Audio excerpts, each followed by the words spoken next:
제 건강에 이상 신호가 발생하기 시작한 건 제가 막 결혼에 꼴이 난 꽃다운 새댁이던 시절의 일이었습니다. 여보, 나 요즘 몸이 좀 이상해. 왜, 감기 걸렸어? 환절기라 그런가? 많이 아프면 오늘 회사에 병 가내고 쉬어. 아니다. 그러지 말고 얼른 옷 입어. 같이 병원 가보자. 아니, 회사에 병가 낼 정도는 아닌데 그냥 느낌이 좀 묘하게 불쾌하고 거북해. 속이 더부룩하니 소화가 자꾸 안 되고 현기증이랑 헛구역질이 자꾸만 올라오기도 하고. 소화불량이랑 헛구역질? 응, 그럼 그거 있잖아. 혹시 입덧 아닐까? 마침 이세를 낳기 위해 열심히 사랑을 꽃피우고 있던 저희 부부는 혹시 임신인가 하는 기대에 크게 부풀었습니다. 증상 자체가 단순한 소화불량 같기도 하면서 얼핏 입덧이랑 비슷하기도 했었거든요. 그래서 동네 종합병원을 찾아가 검사를 받았지만 공교롭게도 임신은 아니었습니다. 결국 그날 전 단순하고 흔한 위장장애라는 진단과 함께 가벼운 약만 처방받아 돌아왔죠. 하지만 아무리 약을 먹어도 증세는 좀처럼 나아지지 않았고 급기야 발가락 끝에 감각이 무뎌지기 시작한 것이 느껴지더라고요. 그때 전 위장장애와 무뎌진 발가락 감각을 별개의 증상이라고만 생각했습니다. 같은 원인이라고 보기에는 너무나도 동떨어진 증상들이었으니까요. 직장 생활을 하며 매일 구두를 신고 출퇴근을 해왔기에 무뎌진 발가락 감각의 원인을 발에 맞지 않는 구두를 신은 탓이라고 생각했어요. 그래서 전 발에 잘 맞는 구두로 바꾸어 보기도 하고 편안한 단화나 운동화로 바꿔 신어보기도 했지만 증상은 날이 갈수록 심해지기 시작했습니다. 발가락 끝으로부터 시작되었던 무뎌진 감각이 점차 위쪽으로 올라오기 시작하더군요. 발목을 거쳐서 종아리까지 올라오더니 급기야는 허벅지의 감각도 무뎌졌습니다. 제가 허벅지마저 이상해졌음을 처음 느끼게 된 시간은 하필이면 밤이었어요. 그렇게 전 내일 아침 병원 문 열자마자 진료를 받자는 생각으로 일단 잠자리에 들었죠. 하지만 이튿날 아침 잠에서 깬 저는 침대에서 내려오다가 그만 쿵하고 바닥에 떨어지고야 말았어요. 아무리 일어서려고 노력을 해봤자 몸이 말을 듣지를 않았죠. 순간 눈물이 왈칵 차오른 제게 크게 놀란 남편이 다가와 물었습니다. 왜 그래? 넘어지면서 어디 다쳤어? 구급차 부를까? 전 멍하니 울먹이면서 대답했어요. 구급차 불러줘. 나 지금 많이 이상하니까 최대한 빨리 와서 구해달라고. 어디가 어떻게 이상한데? 119 부르면서 응급처치도 같이 물어볼게. 내 다리가 안 움직여. 그랬습니다. 급기야는 제게 하반신 마비 증상이 와버린 것이었죠. 그때 전 움직이지 않는 다리를 이끌고 이 병원 저 병원을 전전하듯 옮겨 다녀야만 했습니다. 가는 병원들마다 원인을 알 수 없다, 병명을 알 수 없다 하는 답변만이 돌아왔으니까요. 그러는 사이 제 두 다리는 여전히 움직이지 않고 있던 상황. 제게 남겨진 마지막 희망은 어느 큰 대학병원 한 군데뿐이었어요. 여기서는 치료를 받을 수 있기를, 하다못해 병명이라도 알 수 있기를 간절히 기원하며 찾아간 그곳에서 전 뇌 척수의 검사와 정기 생리 검사를 받게 되었고, 검사 결과 마침내 일련의 증상들에 대한 병명을 진단받게 되었습니다. 3주 전부터 위장장애 증상이 있으셨다고요? 네, 그 증상이 심해졌을 쯤부터 발가락 끝의 감각이 무뎌지기 시작했고요. 그러다 결국엔 이렇게. 길랑발의 증후군 전형적인 진행 과정이에요. 처음 듣는 병명이었던 저와 남편은 일단 가슴부터 무너져 내렸죠. 흔치 않은 질병은 치료가 어려운 경우가 많은 데다가 제가 받았던 검사들이 가벼운 병이 아니라는 사실을 이미 증명하고 있었으니까요. 아니나 다를까 의사 선생님께서 무척 무겁게 말씀을 이어가셨습니다. 길랑발의 증후군이란 말초신경과 뇌신경에 거쳐 광범위하게 나타나는 염증성 질환이에요. 인구 10만 명당 1명꼴로 발생할까 말까 하는 희귀병이기도 하고요. 현대 의학으로는 아직 정확한 원인을 밝혀내지 못했지만 바이러스 감염 또는 세포맥의 면역 반응과 관련이 있다고 알려져 있어요. 치료는 가능한 건가요? 저 다시 걸을 수 있는 거예요, 선생님? 치료는 불가능한 것은 아니에요. 또 원래는 그렇게까지 겁먹을 만큼 무서운 질병도 아니고요. 하지만 조연수님 경우에는 상황이 많이 다릅니다. 하반신 마비 증상이 왔다는 건 길랑발의 증후군 중에서도 아주 심한 중증이라는 뜻이거든요. 그러자 남편은 저의 생명에 지장이 있겠느냐고 물었고 의사 선생님께서는 충격적인 대답을 해주셨습니다. 치료를 해봐야 알겠지만 앞으로의 일상은 각별히 주의하셔야겠습니다. 주변에 아무도 없이 혼자 계시는 상황은 무조건 피하셔야 하고요. 자율신경 이상과 연관된 심장마비 또는 급성호흡곤란 증후군 등으로 갑작스럽게 사망하실 위험이 있어요. 다시 걸을 수 있느냐가 중요한 게 아니라 급사를 맞을 수도 있는 상황이라니 그날 이루 형언할 수 없는 충격에 휩싸인 저와 남편은 차마 아무런 말도 할 수가 없었습니다. 안녕하세요. 저는 40대 중반의 여성 사연자입니다.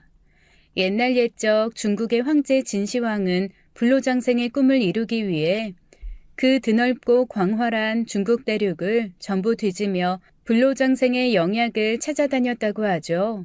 물론 불로장생까지는 아니겠지만 우리네 삶에 있어서 건강이란 그만큼 중요한 이슈인 것 같습니다. 굳이 중국까지 가지 않더라도 요즘 우리나라 상견례 자리에서는 신랑 신부의 건강검진 결과서를 교환하는 게 일종의 유행처럼 돼가고 있다고 하죠. 또 우리네 어르신께서도 젊은이들에게 늘 이런 조언을 아끼지 않으시고요. 뭐니 해도 건강이 제일이다. 건강을 잃으면 세상 모든 것이 부질없다. 이처럼 삶에 있어서 가장 중요한 게 건강이라지만 역설적이게도 건강이란 잃어보기 전에는 그 소중함을 깨닫기 어려운 것이기도 하죠. 물론 저는 건강의 소중함을 누구보다 잘 알고 있습니다. 어릴 적부터 아주 약한 몸으로 태어났으니까요. 전 친정어머니의 젖을 먹고 자라지도 못했고 심지어 친정어머니의 품에 단 한 번도 안겨본 적 없다고 합니다. 엄마 뱃속에서 10달을 채우지 못한 채 칠삭둥이로 아주 급하게 이 세상에 태어났거든요. 그리고 갑작스런 출산 당시 어머니께선 아주 숭고한 결정을 내리셨다고 했죠. 아이를 포기하셔야 돼요. 이대로는 산모님이랑 아이 목숨까지 모두 위험해져요. 어머니께선 고통을 이겨내며 말씀하셨습니다. 제왕절개로 출산하면 아이는 살릴 수 있는 건가요? 아이는 살릴 수 있습니다만 산모님께서 아기를 품에 안아보실 수 있으리라는 보장이 없어요. 지금 산모님 상태가 그만큼 위험합니다. 다행이네요. 제왕절개 수술로 출산하겠습니다. 이러지 마. 당신이 위험해진다잖아. 내가 엄마야. 엄마가 돼가지고 살릴 수 있는 자식을 어떻게 포기해. 아이는 또 가지면 돼. 그니까 아무 생각하지 말고 일단 당신부터 살자. 우리 아이가 남자면 원근이라고 이름 짓고 여자아이면 연수라고 이름 지어줘. 당신 성씨 따서 조원근, 조연수. 만에 하나라도 당신 이렇게 떠나버리면 난 앞으로 어떻게 살라고, 어? 난 당신이 좋은 아빠가 돼줄 거라고 믿어.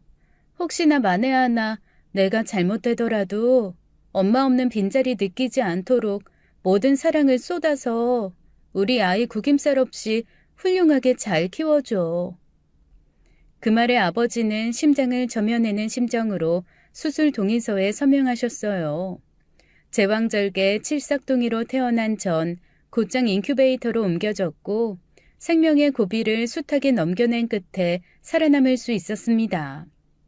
하지만 어머니께서는 제가 태어난 수술방에서 끝내 세상을 떠나고야 마셨어요. 아버지에겐 아내를 잃은 슬픔에 대해 생각할 겨를조차 없었답니다. 돌아가신 어머니와의 약속처럼 저를 훌륭하게 키워내려면 장례를 마치는 즉시 떨치고 일어나셔야만 했습니다. 그러나 안타깝게도 제 친정은 무척이나 가난한 시골 농사꾼 집안이었죠. 더욱이 저는 칠삭동이로 태어난 탓에 어릴 적부터 몸이 좋지 않은 아이였어요. 환절기마다 잔병치레를 하는 건 아주 흔한 일일 지경이었습니다. 이번 감기는 좀 심하게 앓는다 싶더니 폐렴으로 번져서 입원 생활도 해보았고 멀쩡히 길을 걷다가 툭하니 쓰러져서는 심각한 급성 중이염으로 인해 청력 상실 위기라는 진단을 받고 수술을 한 적도 있었습니다. 다행스럽게도 그런 잔병치레들은 제가 성장해 나가면서 잠잠해졌지만 단 하나의 고질병만큼은 좀처럼 차도가 보이지를 않았어요. 그건 바로 아주 심한 아토피 피부염이었죠. 어릴 적 제 피부는 아토피 피부염으로 인해 늘 바짝 말라 있었어요. 피부에서 각질이 무수히 떨어지는 통에 동네 친구들에게 더럽다는 놀림을 받기 일쑤였고 굳이 놀림이 아니더라도 살짝 움직이기만 해도 피부가 갈라져 피가 비치는 통에 육체적 고통이 이만저만이 아니었습니다. 늘 짓물러져 있는 제 피부를 두고 동네 어른들이 문둥병 아니냐는 소리까지 해댈 정도로 증상이 아주 많이 심각했었습니다. 아버지께서는 제 치료를 위해 부단히도 애를 쓰셨어요. 가난한 시골 농사꾼 처지를 무릅써가며 좋다는 병원이란 병원은 다 찾아다니셨습니다. 하지만 전 아무리 치료를 받고 약을 바르고 먹어도 나아지지를 않았어요. 그러던 중 어느 병원에서 아버지께 식이요법을 권했죠. 아토피 피부염의 원인 중에 하나에는 오염된 음식으로 인한 문제도 있으니까요. 예를 들자면 식자재에 남아있는 잔여 농약 같은 원인들 말이죠. 그날로 아버지께서는 남아있던 농약을 모두 폐기 처분하고는 밭도 갈아 엎으셨습니다.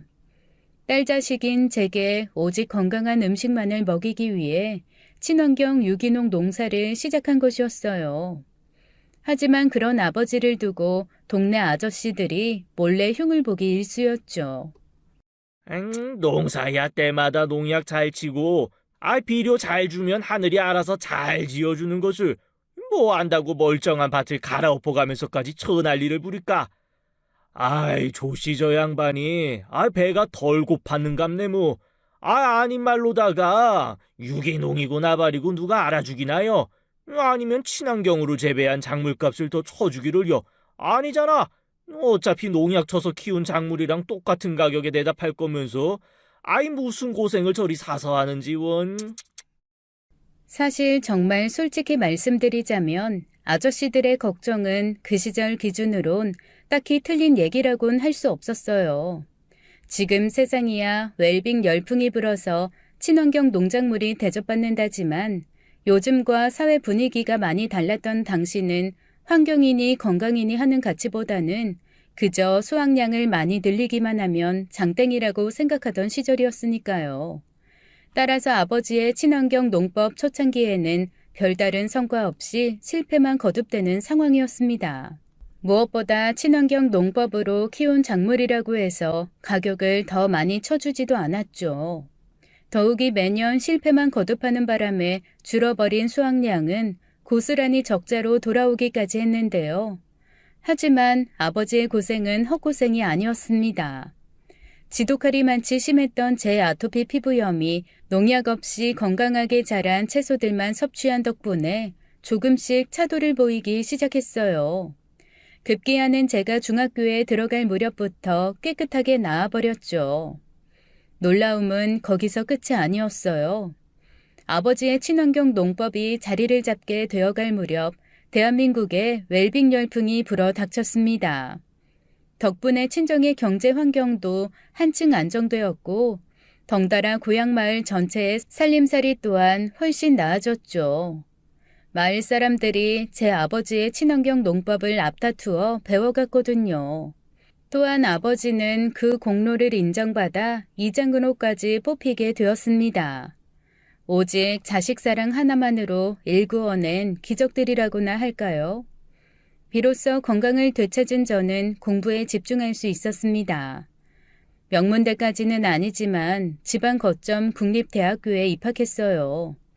제가 선택한 전공은 식품영양학과였습니다. 건강한 음식으로 아토피 피부염을 낫게 해준 아버지의 뜻을 이어가기 위한 선택이었어요.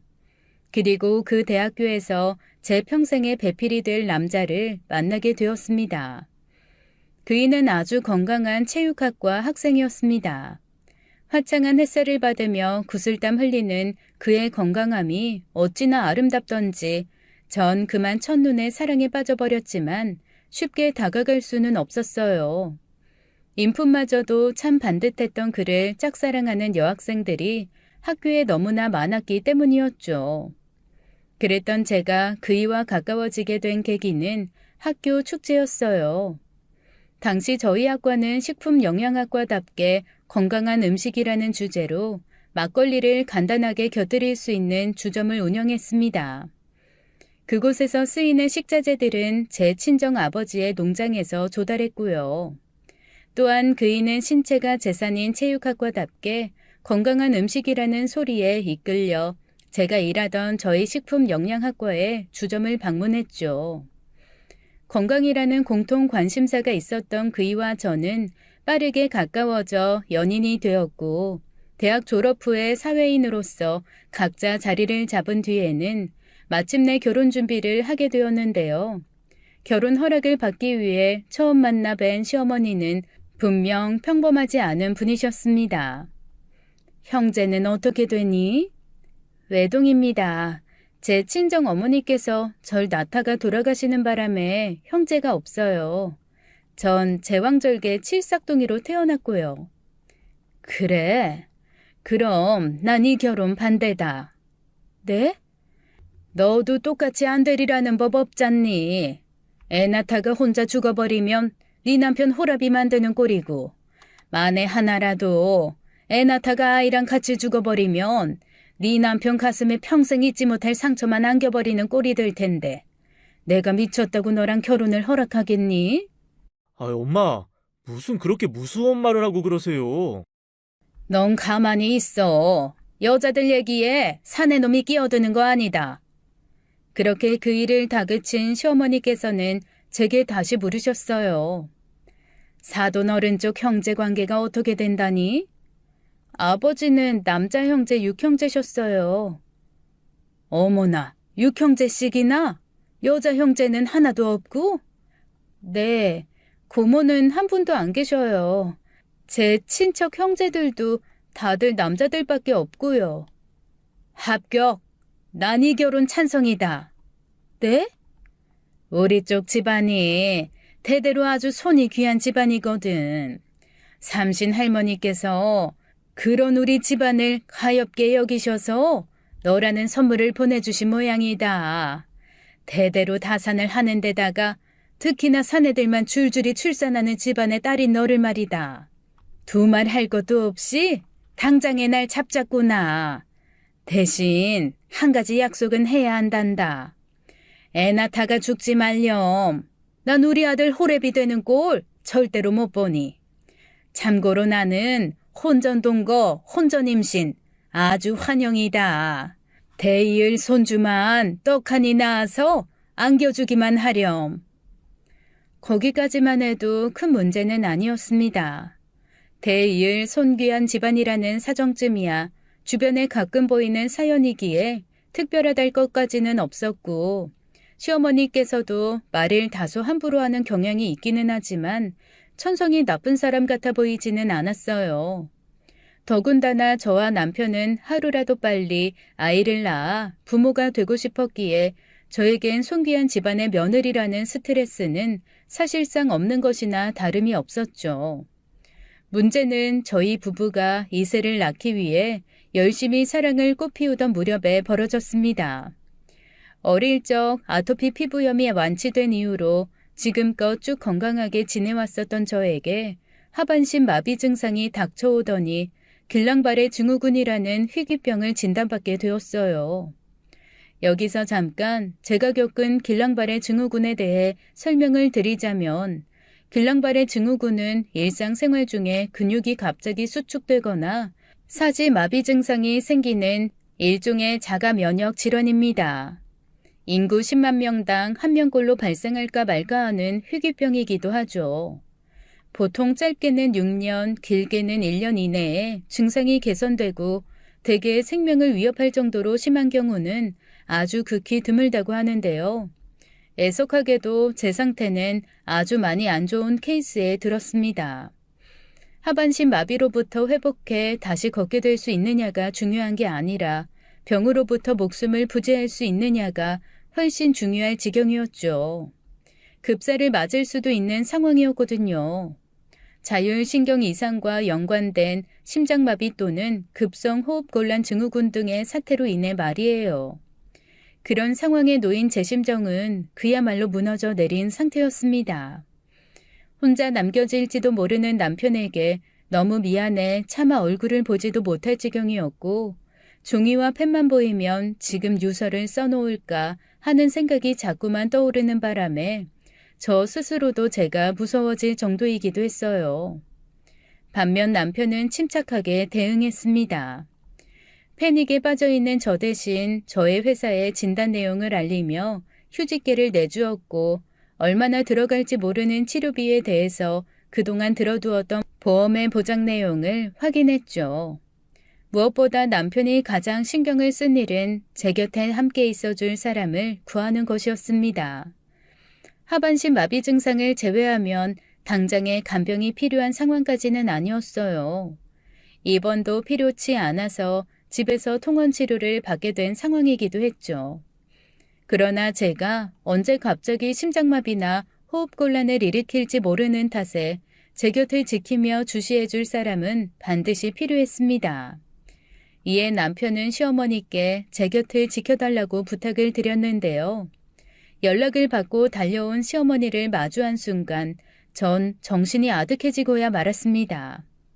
시어머니께서 어디서 구하셨는지 글쎄 전신 방역복과 전문가용 방역 마스크 그리고 실리콘 장갑까지 완전 무장을 하고 찾아오셨더라고요. 마침 아주 위험한 전염병 바이러스가 창궐한 곳에 온 사람처럼 말이죠. 그래놓고는 제게 처음 한다는 말이 우리 집안에 옮기지 말고 이혼해. 옮기다뇨? 아프다는 이유로 시댁에 들어가서 얹혀 살 생각하지 말라는 말씀이신가요? 이혼은 갑자기 또 무슨 말씀이시고요? 너한테 있는 바이러스 우리 가족들한테 옮기지 말고 이쯤에서 부부생활 정리하라는 뜻이야. 걱정하지 않으셔도 돼요, 어머니. 제 증상 전염병 절대로 아니에요. 난 그 말 못 믿는다. 길랑발의 증후군인지 뭔지 그 병의 발병 원인들 중에 하나에는 바이러스 감염도 있다면서. 그런데도 전염이 안 될 거라고 어떻게 확신할 수가 있니?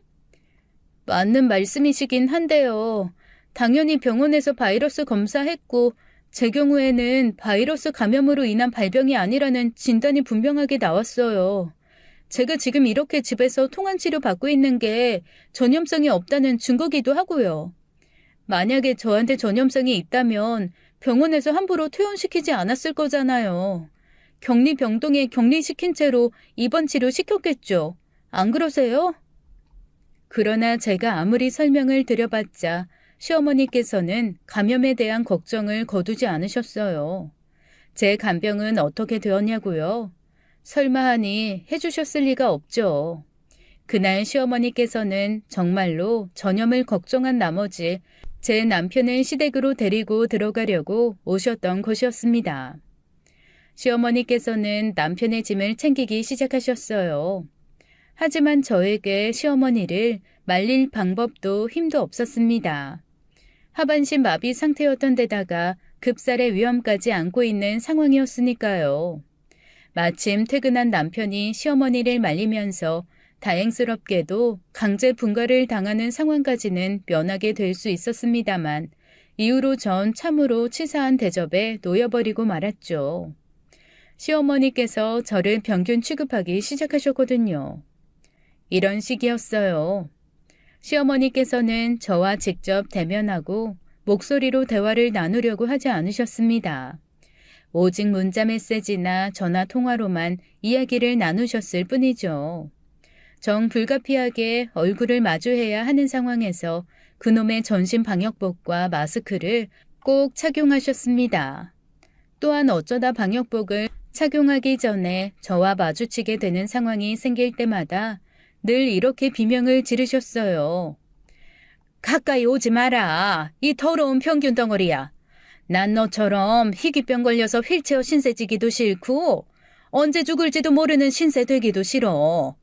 앞으로 내 주변 5m 근처로 접근할 생각일랑 꿈에도 꾸지 마. 비명을 지르고 난 뒤에는 분무기로 당신 주변에 소독약을 뿌리셨어요. 참으로 치욕스럽고 모욕적인 순간이 아닐 수가 없었습니다.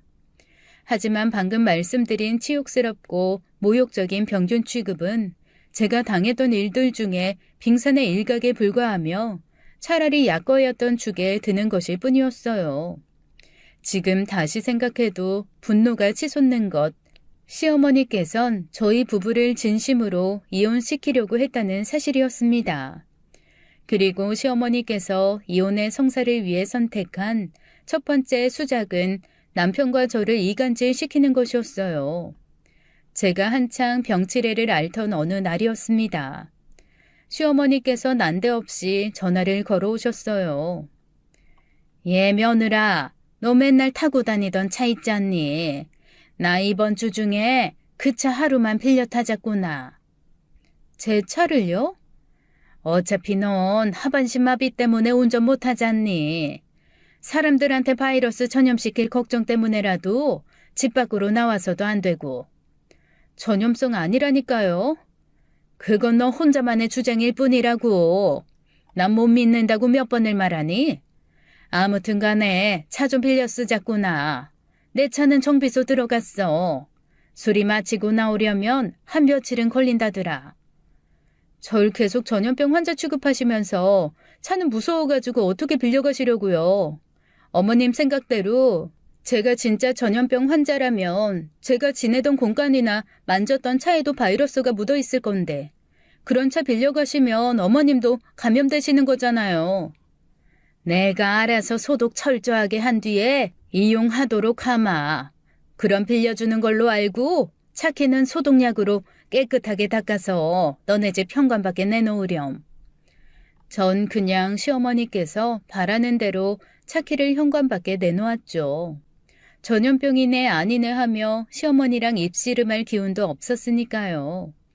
그런데 며칠 뒤에 피가 거꾸로 솟구치는 사건이 발생하고야 말았습니다.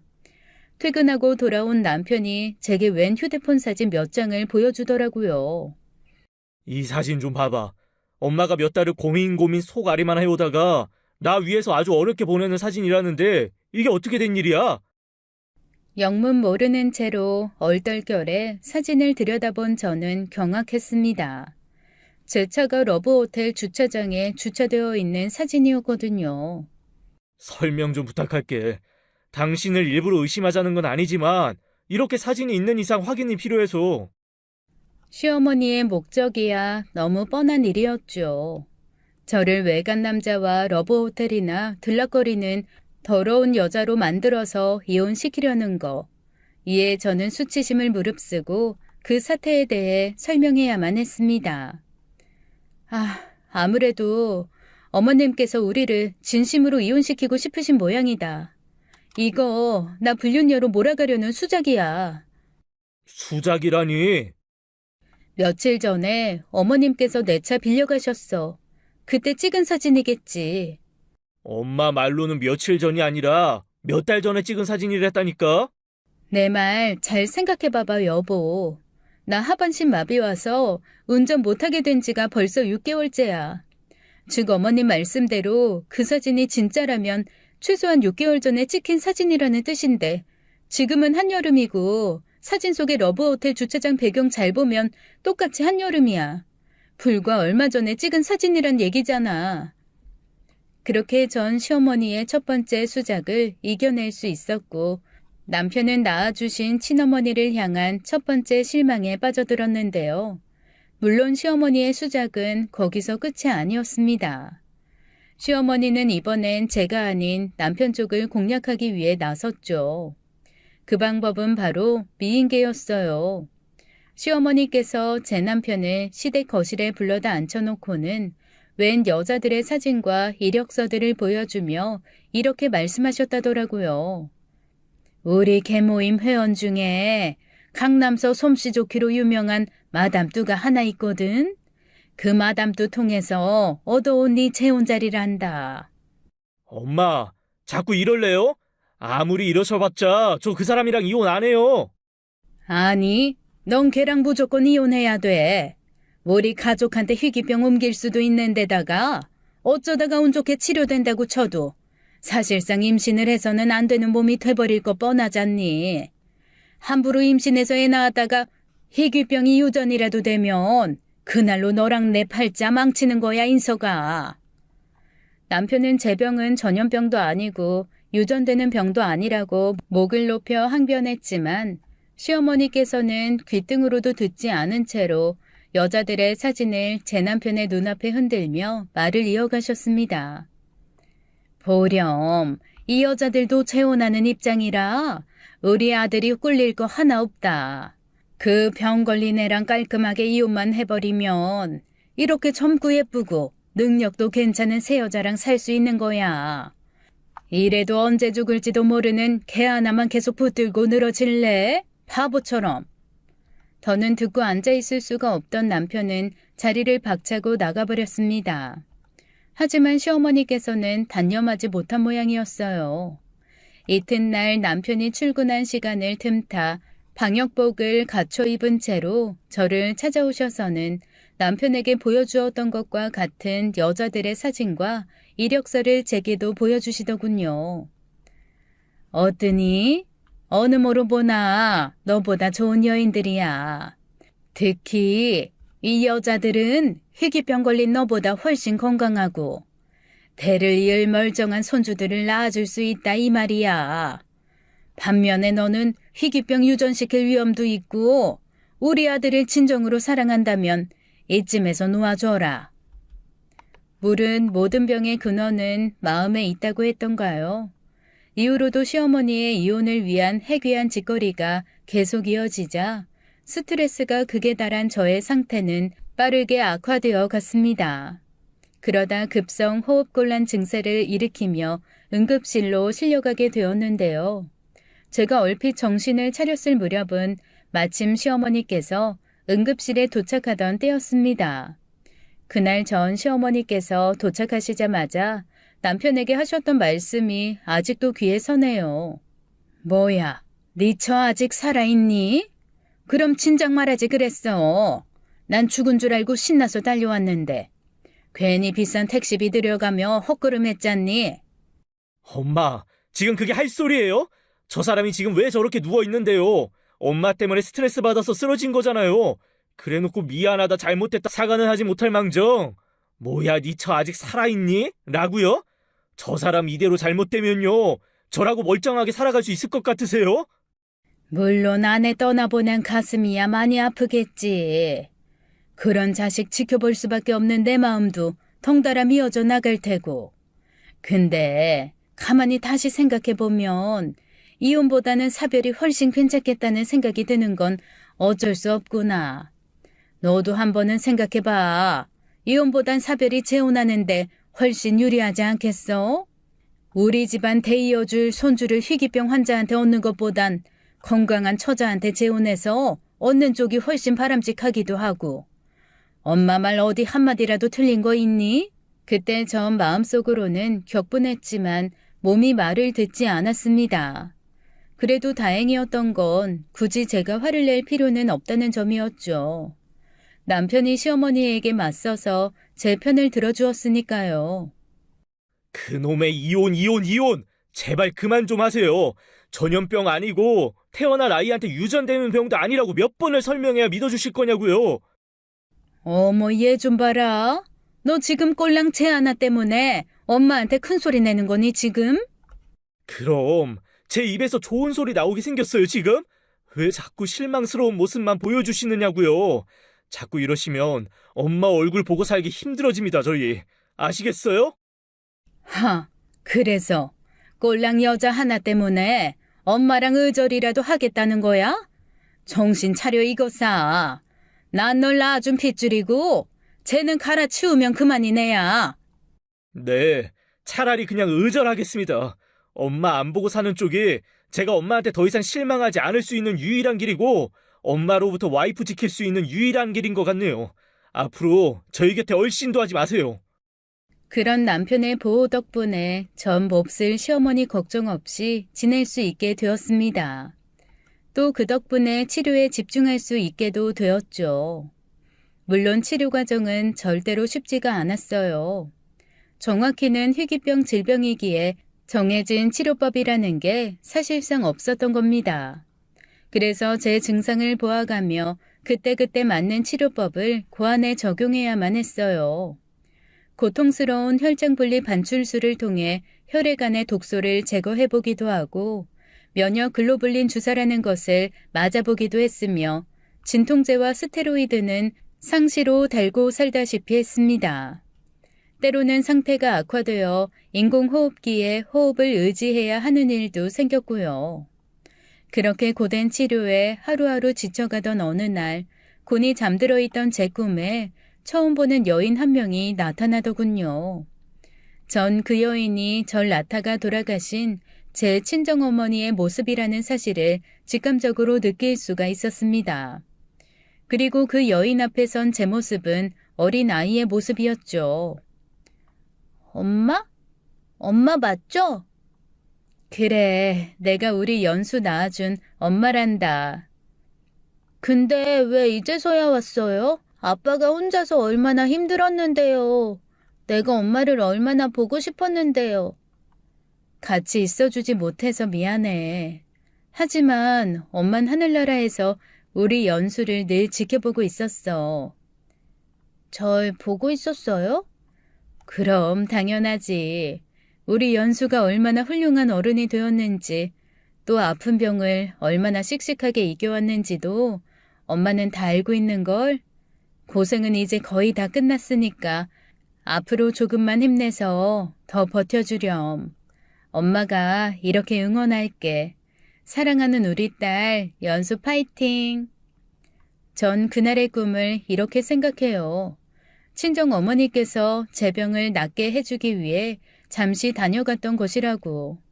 이후로 기적 같은 일이 아주 서서히 일어났습니다. 마비되어 있던 제 하반신 중 오른쪽 엄지발가락에 문득 간지러움이 느껴졌어요. 이에 희망을 품게 된 저희 부부는 더더욱 치료에 전념하게 되었고 하반신 마비 증상을 포함한 제 희귀병의 모든 증세가 마침내 완치되었습니다. 완치 판정을 받고 병원을 떠나며 어찌나 눈물이 줄줄 흐르던지 그때 전 건강의 중요성을 다시금 깨닫게 되었어요. 긴 시간 만에 다시 신발을 신고 두 발로 땅을 딛고 다시 일어나 저 혼자만의 걸음으로 따사로운 햇살을 마주하는 기쁨을 만끽하면서요. 그 모든 기쁨들이 건강 없이는 누릴 수 없는 것들이었죠. 또한 한 가지 더 간절해진 것이 있었어요. 그건 바로 여보, 나 엄마 되고 싶어. 당신이랑 우리 닮은 아이 잘 낳아서 예쁘게 키워내고 싶어. 일단 너무 무리는 하지 말자. 당신 완치 판정 받은 지도 얼마 안 지났잖아. 의사 선생님께서 아직은 일상생활까지만 가능하다고 하셨기도 하고 격렬한 운동이나 임신은 위험해 아직.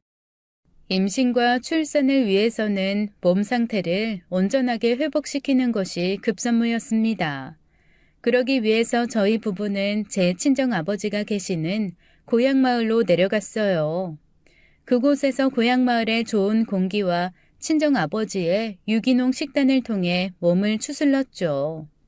덕분에 건강 상태를 회복한 저는 오래지 않아 임신에 성공하게 되었지만 부모 되기란 무엇 하나 쉬운 게 없더라고요. 태아가 7개월에 접어들던 그날 갑작스런 조산이 닥쳐왔습니다. 제가 태어날 적 친정 어머니께서 겪으셨던 것처럼 말이죠.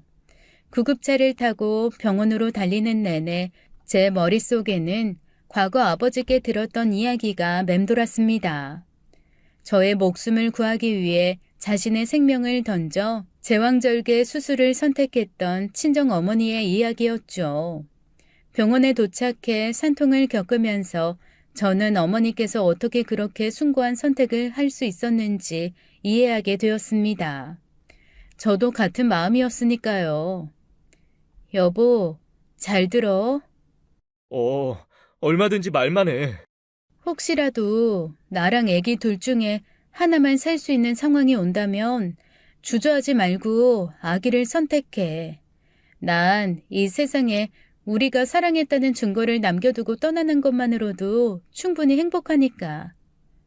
아마 임신과 출산을 겪어보신 대부분의 여성 애청자 여러분들께선 공감하실 수 있는 심정이라고 생각해요. 나와 아기 둘 중 하나만을 꼭 선택해야 한다면 당연히 아기를 살리는 쪽을 선택하겠죠. 그런데 수간호사가 이렇게 말하더군요. 조연수 산모님, 상태 대단히 안정적이에요. 별탈 없이 순산하실 테니까 걱정하지 마세요. 그렇게 전 쌍둥이 아들을 출산했습니다. 이루 말로 형언할 수 없는 기쁨에 휩싸인 순간이었고 부모로서의 무한한 책임을 짊어진 날이기도 했어요. 이후 저희 부부는 쌍둥이 아들에게 모든 사랑을 다 주며 키웠습니다.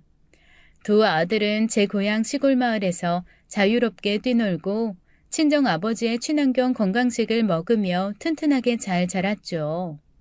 공부를 잘하고 말고는 아무런 상관도 없었습니다. 씩씩하게 잘 자라는 모습을 보기만 해도 그저 행복하기만 했으니까요. 부모로서 지내는 시간은 무척이나 빠르게 지나갔습니다. 정신을 차려보니 쌍둥이 아들은 초등학교에 다니고 있었고 시어머니와 의절한 날로부터는 10년이라는 아주 긴 시간이 지나가 있더라고요. 여기서 갑자기 시어머니의 이야기가 다시 튀어나오는 이유는 바로 그 무렵쯤에서 시어머니께서 저희 부부를 찾아오셨기 때문입니다. 오랜 세월이 지난 뒤에서야 다시 만난 시어머니는 많이 늙어 계셨어요. 아니 정확하게 말하자면 세월과 나이 때문은 아닌 것으로 보였습니다. 누가 봐도 병색이 아주 완연한 모습이었거든요. 시어머니께서는 회한 가득한 목소리로 말을 떼셨습니다. 안색을 보아하니 넌 병이 다 나은 모양이로구나. 희귀병이라 치료하기 힘들었을 텐데. 어머님께선 건강이 많이 안 좋아 보이시네요. 어디 아프세요? 그게 뭐 별다른 병은 아니고 그냥 혈액암 중 가장 흔한 병이래. 순간 전 복잡 미묘한 감정을 느꼈어요. 저를 전염병 숙주 취급한 것도 모자라서 남편과 이간질에 이혼시키려고 했던 시어머니의 기억은 분명 미운데 혈액암에 걸려 쇠약해진 채로 눈앞에 앉아있는 모습은 내심 가슴이 아프더군요. 한편으로는 늙고 병들어서 보살필 사람 없어지니까 자식이 아쉬워서 왔나 싶은 생각도 들었습니다. 그래서 찾아오신 거예요? 나이 먹고 병들어서 보살필 사람 없으니까. 어머님 스스로가 그토록 괴롭혀서 쫓아내다시피 했었던 자식 며느리 손길이 아쉬워져서요? 저한테 불륜남이랑 러브호텔 들락거리는 여자라는 누명까지 씌워가면서 억지로 이혼시키려고 할 때는 언제고. 설마 아니 이제 와서 병간호 해달라는 뜻은 아니죠? 그땐 정말 진심으로 네 병이 전염되고 유전되는 것이라고 믿었어. 그런 너로부터 내 아들과 미래의 손주를 구해내기 위해 최선을 다했었을 뿐이야. 그때 내 행동들을 이제 와서 사과하고 싶지는 않다. 이 나이 먹고 사과하고 용서받아봤자 뭐가 달라지겠니? 더군다나 난 살 날도 얼마 남지도 않았는데. 정말 솔직히 말씀드리자면 그때 저 잘못했다는 말 한마디면 시어머니를 용서해 드릴 수 있을 것도 같았거든요. 시간도 벌써 10년이나 지난 일이었던 데다가 병색이 완연한 모습에 마음마저 약해져 있었기 때문이었죠. 그런데 참 어쩌면 그렇게 사람 안 변하는지 사과하지 않겠다는 그 말에 제 마음도 다시 닫혀버렸습니다. 알겠습니다. 더는 말 섞고 싶지 않으니까 용건만 간단하게 하고 돌아가 주세요. 치료비 필요하세요? 아니면 유언 들어줄 사람 필요하신 거예요? 골수가 필요하단다. 무슨 골수요? 내가 걸린 혈액암이 백혈병이거든. 치료받으려면 골수이식 수술이 필요하고 그래서 내 아들을 만나러 왔으니 넌 아들만 불러주고 빠지거라. 아들이랑 둘이서만 얘기하고 싶다. 그 사람이 제 남편이에요, 어머님. 작은 일도 아니고 골수이식 수술해드리는 큰일인데 저더러 빠지라고요? 진짜 너무하시네요. 너무하고 말고가 어딨어. 시애미 며느리 사이는 원래 따지고 보면 남남인데. 바로 그때 제 쌍둥이 아들이 학교를 마치고 귀가했어요. 그런 둘을 생전 처음 마주한 시어머니께서는 그 자리에서 얼어붙으셨죠. 저 아이들이 내 손주들이겠구나. 어떻게 바로 알아보시네요? 제가 애 낳았다는 소식 전해드린 적 없는 것 같은데. 내가 어떻게 몰라볼 수가 있어. 국민학생 시절일 적 우리 아들 얼굴을 빼다가 박았는데 더군다나 쌍둥이구나. 지금 뭐 많이 착각하고 계신 모양인데요. 저 어머님으로 인한 스트레스 때문에 쓰러져서 병원에 실려갔던 날 제 남편이 어머니한테서 저 지켜주려고 의절 선언했던 그때 어머님이랑 저희 가족이랑은 그날 이미 남남된 거예요. 쌍둥이 애를 단 한순간도 어머님 손주로 키운 적 없다고요. 아시겠어요? 말씀 다 끝났으면 이만 돌아가 주세요. 골수 이식 건은 남편한테 마음 정해서 통보하라고 얘기 전하겠습니다. 마침 그날은 남편이 다른 지역에 일주일짜리 출장을 떠나 있던 참이었기에 골수 이식 수술이 필요한 시어머님께서는 제 남편을 만나지 못하고 돌아가셔야만 했어요. 그리고 바로 이튿날 시어머니께서 또 불쑥 저를 찾아오셨습니다. 또 골수 이식 얘기 때문에 오셨어요? 그런 거라면 돌아가서 기다리세요. 말씀드렸잖아요. 남편 지금 출장 중이라고요. 오늘은 그래서 온 거 아니야.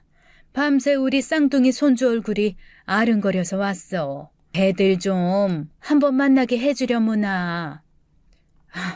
분명 말씀드렸는데요. 그 애들 어머님 손주가 아니라 저랑 남편 자식이라고요. 아들 며느리 쫓아내놓고 대체 무슨 염치로 이제 와서 손주 찾으세요? 아무리 그래도 내가 할미인데 인사는 해둬야지. 세상 떠날 땐 떠나더라도 손주들한테 할미란 뿌리가 있었다는 걸 알려주고는 떠나야지.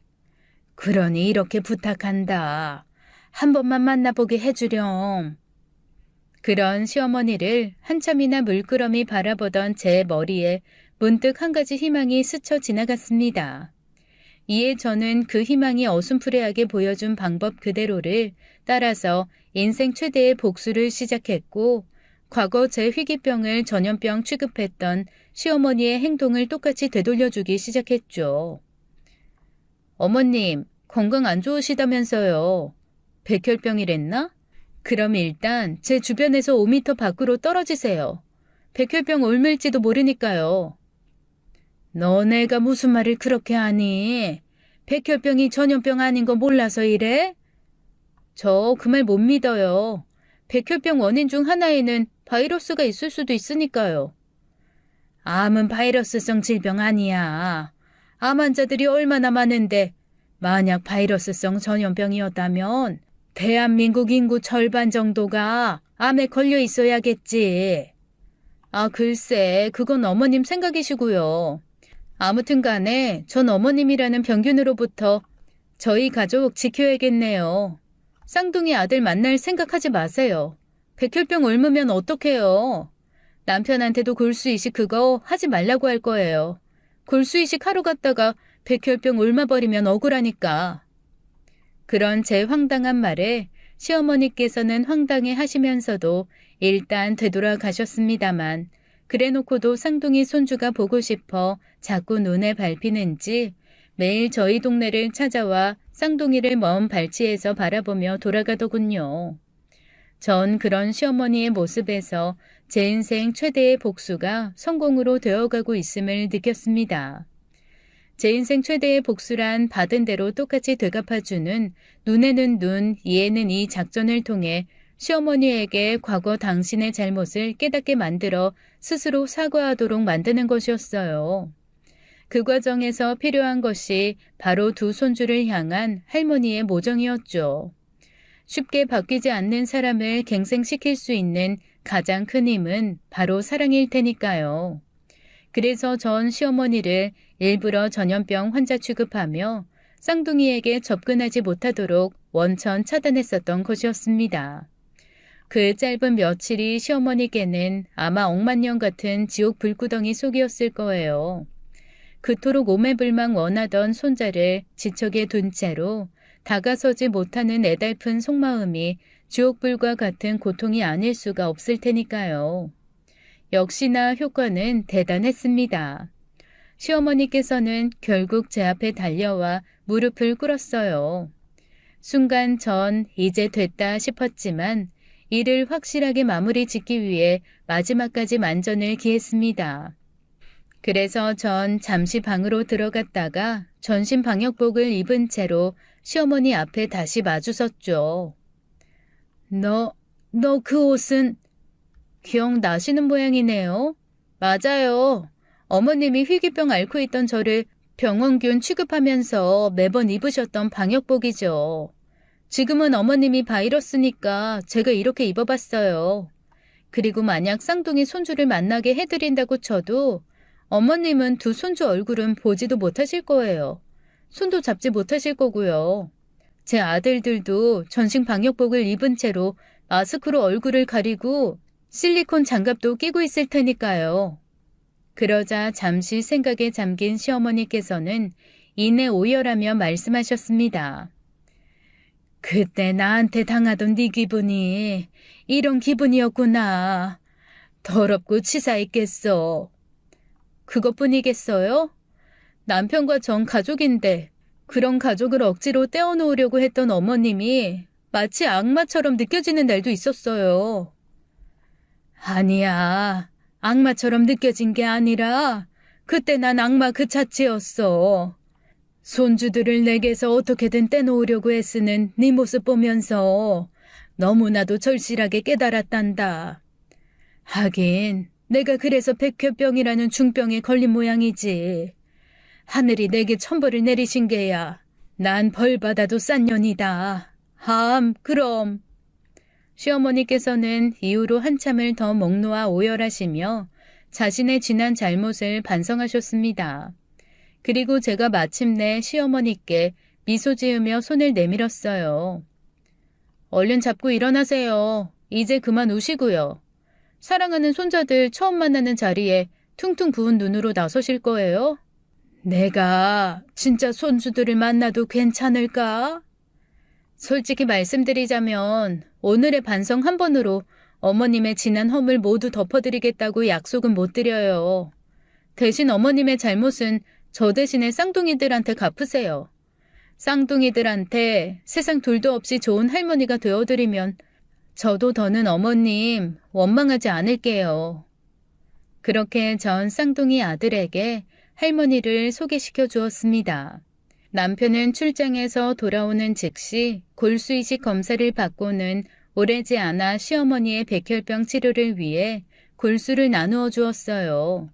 덕분에 시어머니께서는 백혈병을 치료할 수 있게 되었고요.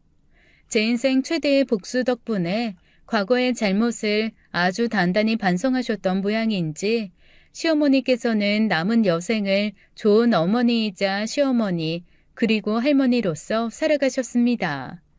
제가 지금 40 중반이 되었으니 그 일이 벌써 한참 지난 옛 기억이 되어버렸네요. 이후 남편과 저는 셋째 아들까지 잘 낳아서 키우고 있습니다. 두 쌍둥이 아들은 지금 중학교에 다니고 있죠. 남편을 닮아 건강하고 혈기왕성하기에 저희 부부는 두 아들에게 운동선수의 길을 제안하려고 합니다. 시어머니께서는 어떻게 되셨냐고요? 안타깝게도 지금은 이 세상에 계시지 않아요. 남편의 골수 이식 덕분에 백혈병이 완치된 채로 노년을 보내시다가 얼마 전에 아주 평온하게 숨을 거두셨거든요. 그러나 시어머니는 여전히 제 쌍둥이 아들의 속에 살아 숨쉬고 계십니다. 쌍둥이 아들의 기억 속에 마음씨 넓고 자애롭고 늘 포근했던 할머니의 모습으로 영원히 기억될 테니까요. 전 건강을 크게 잃어보았습니다.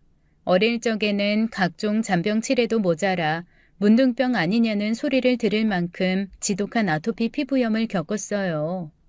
성인이 되어서는 갈랑발의 증후군이라는 희귀병에 걸려 생명의 위험까지 닥쳐왔었죠. 또한 시어머니의 못된 행각으로 인해 마음의 병까지 크게 앓았었습니다. 그 과정에서 제가 잃어버린 건강은 제 삶 그 자체였어요. 몸이 아프니 사랑하는 사람을 힘들게 만들고 사랑하는 사람이 힘들어지니 제 마음 또한 더 아파지는 악순환의 연속이었죠. 그래서 전 건강이란 잃어버리기 전에는 소중함을 쉽게 깨닫기 어려운 것이라고 생각합니다. 또 그래서 이렇게 여러분들에게 사연을 보내드리게 된 것이었어요. 건강 없이는 세상 온갖 진귀한 금은보화들이 전부 부질없다는 것을 이번 기회에 여러분 앞에 꼭 말씀드리고 싶습니다. 그러니 애청자 여러분, 아플 때 참지 말고 병원 가서 꼭 진찰받고 건강검진도 수시로 꼭 받으셔야 돼요. 앞으로 펼쳐질 100세 시대 여러분의 나날에 건강한 행복이 깃들길 기원하며 들어주셔서 감사합니다. 지금까지 사연 읽어주는 남녀였습니다.